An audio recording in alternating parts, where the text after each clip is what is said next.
Is the secret to media training being videotaped and then having your flaws pointed out by the trainer?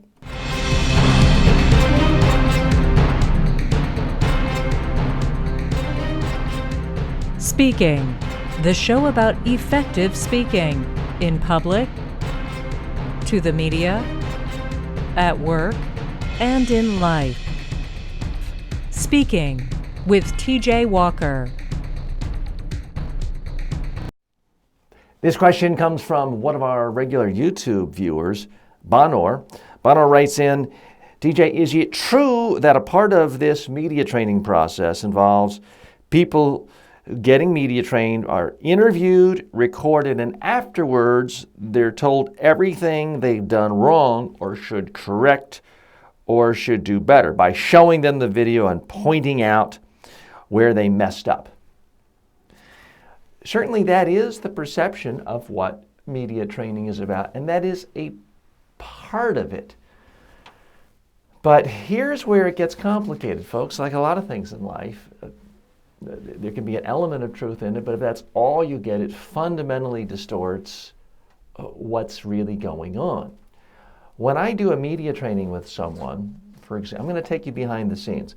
When I do, for example, media training, typically I'll ask them to show up by 8:45 for a 9 a.m. start. As soon as they walk in, before they've even had their first coffee, I say, hey, can I just ask you a few questions? I interview them on camera, standing, seated. Then I turn the light off, drop the mic on the floor, act like I'm not recording, and I ask them a few questions, how it felt. And then I turn the light on again and ask them what they want to get out of the day. So I actually have 4 separate interviews I've done with them. And then we're ready to start. I tell them we're going to watch the video. I want them to critique themselves. I say, I want you to be a harsh critic of yourself. Watch it. Take detailed notes. And I want you to be a harsh critic, but I want you to be a fair critic. A fair critic points out not just the bad, but also the good. So I have them watch it, have them take notes. And my first question always is, can you tell me what you liked about what you saw? And of course, everyone wants to instantly talk about what they don't like, their flaws, their mistakes, their blunders. And I say, no, that's not what I asked. You did hire me for my expertise, so I'm going to ask your indulgence. Let's do it my way. I want to know, for starters, what did you like? What worked well? And so that's the first part of the process that I have to stress. And Benoit, you probably don't hear, if you're seeing a media training in a movie or a TV show, they don't have time for that. It's too complicated. It's much funnier to sort of do an interview, make a monkey out of someone, and then stop the tape and point out where they're a monkey and tell them don't do that.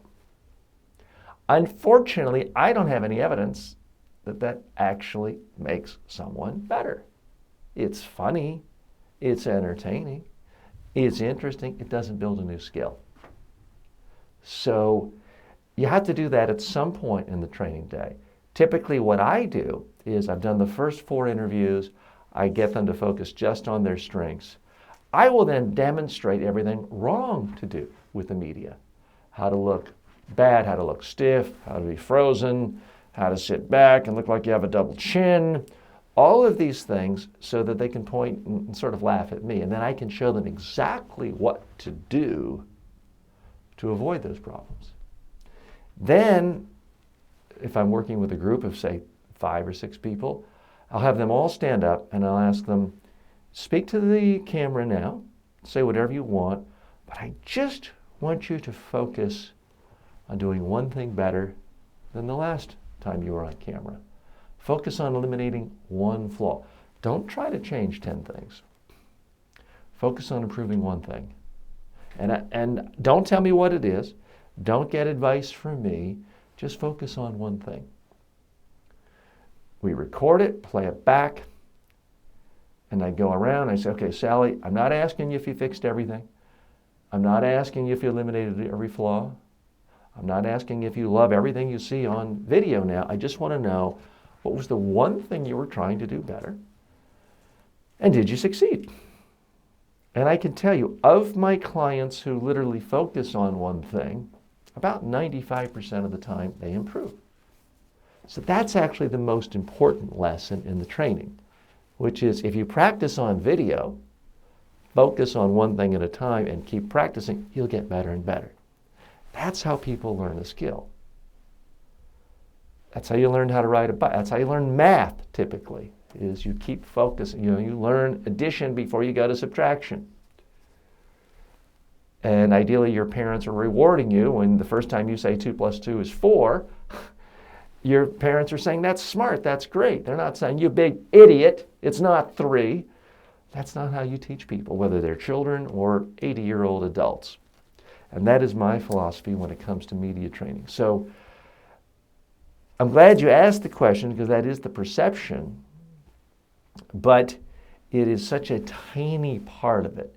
Now, walking you through a typical training day with me or I think any reputable trainer, it's all about getting you on camera enough, critiquing you enough, you critiquing yourself, honing your skills, refining it. The way I define a successful training is that when you can look at a video of yourself and love it. If someone at the end of the day says, TJ, this is the greatest training ever. You were so smart, so brilliant, so interesting. I learned so much. You demonstrated every media skill perfectly. Then I know the day was a complete, utter waste of time and money. And I tell every prospective client who calls me that if that's what people say, then you know your money was completely wasted. What really has to happen is at the end of the day, and by the way, media training does take a day. Anyone who says, I want to do it in an hour, you're fooling yourself and you're wasting your time. At the end of the day, someone needs to point to the video screen, having gone through their version of a tough interview, and when I stop the video every 10 seconds and say, how do you feel that's the only 10 seconds that gets on NBC tonight? Or if that's the only sentence that ends up in the Wall Street Journal tomorrow, or the New York Times website this afternoon, and they say, well, that would be great, TJ. That's how I want to look. That's how I want to sound if it's on TV. That's the message I want. And that's the quote that I want. That would be fantastic, no matter where I stop the tape. When that happens, then you know an actual training took place, an actual skill was built. And I realize that's now taken me 7 minutes and 38 seconds to explain, which is why you don't see it portrayed that way in movies and TV shows, and people can't talk about that when they're on a webinar and they're covering every aspect of PR. It takes a little time, but if you actually want a new skill, an awful lot of new skills in life take time. So that's really the bottom line. You got one part right, but seen in isolation, it's actually not helpful at all. To hire TJ Walker as a keynote speaker or workshop leader for your next conference, call 212-764-4955.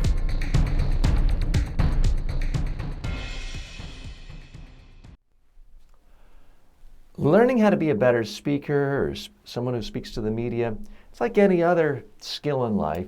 It's very easy to take a detour and go down a wrong alley and get yourself tangled up in things that really aren't that helpful. If you wanted to be a world-class chef or just a much better cook for your family, if you wanted to go from cooking frozen dinners to cooking nice, healthy meals, you could, I suppose, spend a lot of time and money going after varying qualities of sea salt and various shakers that will crush the salt so that it's somehow fresher. And for someone who's a real salt expert and a salt aficionado, they could tell you all the ins and outs of, well, the black sea salt is this, and the regular sea salt, and then Morton is bad because there's all sorts of things you could go into. But I dare say you would be hard-pressed to find anyone who teaches beginning cooking to people that they should obsess or spend a great deal of time worrying about the salt. Now, there are a lot of menus where you have to have salt. There are plenty of dishes where if you don't have any salt, it's just going to be too bland. And if you put way too much salt, that can be a problem. But there's so many other things you need to learn. Basics, fundamentals, how to roast vegetables, how to fix a semi-decent omelet, that you would want to learn before you got into all the subtleties of rock salt and sea and all that. I think most of us have some sense of that. And if you want to become a real expert on all the nuances of salt, fine, but learn all the other fundamentals first. The same situation happens with so much of public speaking. I see people, well-meaning, who want to improve their speaking skills, but they end up fixating on things that, in my mind, are as irrelevant as rock salt versus sea salt versus salt from some other ocean. They fixate on things that are so irrelevant. Now, I'm going to offend a few people out here now with what I'm going to say, but I'm going to just go through my list of things. One of them, body language. Now, I'm not saying body language doesn't matter.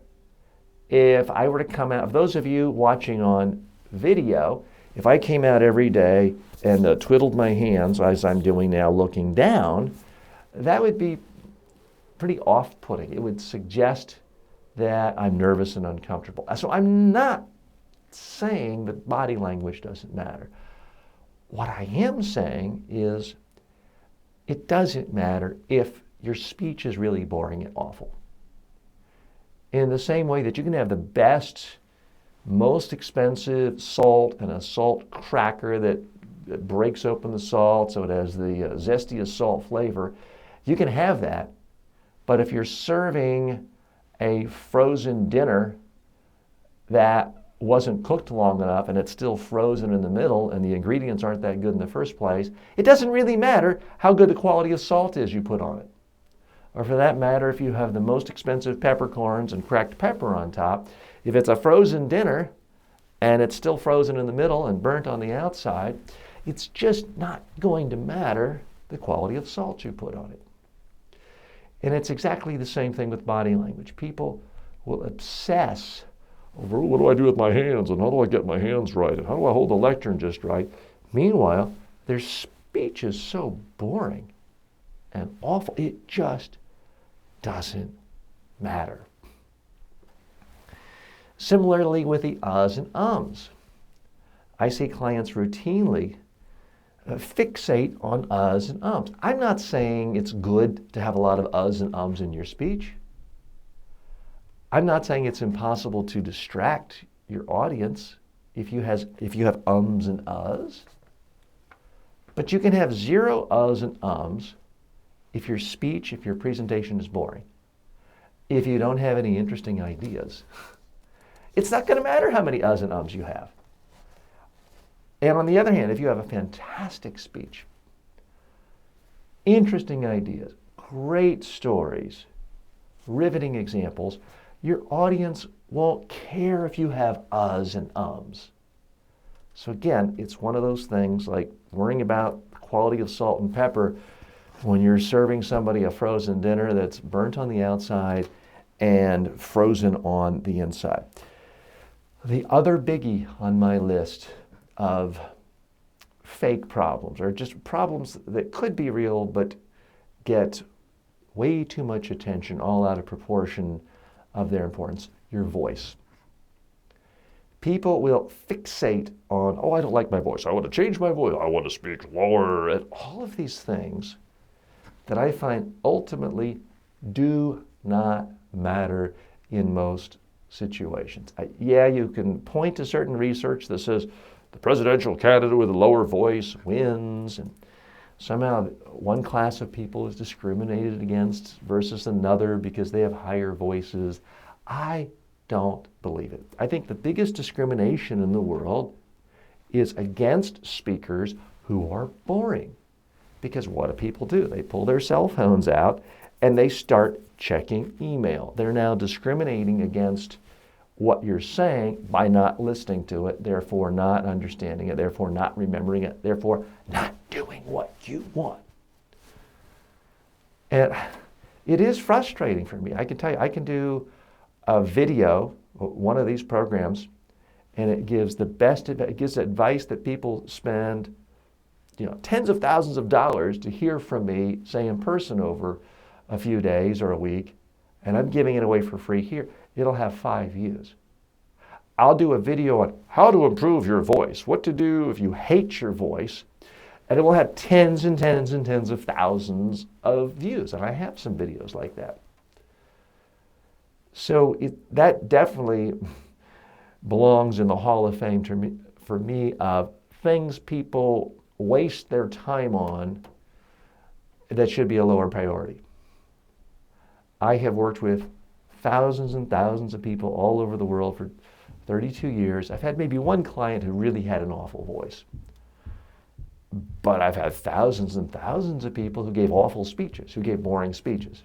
It's easy to fix your speech. It's really hard to fix your voice. And here's the thing. You can have a great voice. If your speech is boring and uninteresting, no one will remember it. If you have a great speech and your voice is a little raspy or you have a different accent, it's not going to matter. Now, I am coming to you, I'm recording this in early March of 2016, and the front runners and some of the top political candidates in both parties have what a lot of people would consider non-mainstream accents. Bernie Sanders, who's not the front runner but is in the top two on the Democratic side, has what can only be described as a very strong Brooklyn accent. Doesn't seem to have hurt him running for president. Donald Trump has a Queens, what's called an outer borough accent. Neither gentleman has spent years and years and years going to a speech therapist to change their accent. Speaking in the world of politics, George Bush, Bill Clinton, Southern accent. Jimmy Carter, Southern accents. So the idea that everyone has to have the same accent or have the same sort of voice, complete not. It's another one of these black holes that sucks people in. They waste time when they should be spending time having an interesting speech, having good stories, and practicing on video. I'm TJ Walker. Thanks for joining me today. As always, I'm happy to take your questions, any suggestions you have for topics for the show or questions, just send them to me. All the information is in the show notes below. Thanks again for joining me. May all of your presentations in life be a huge success. Speaking with TJ Walker is the #1 rated daily streaming TV and radio show devoted to all aspects of speaking and communication. If you received value from this show, then please subscribe to it at MediaTrainingWorldwide.com. Please review the show, leave comments, and share it with your friends and colleagues today.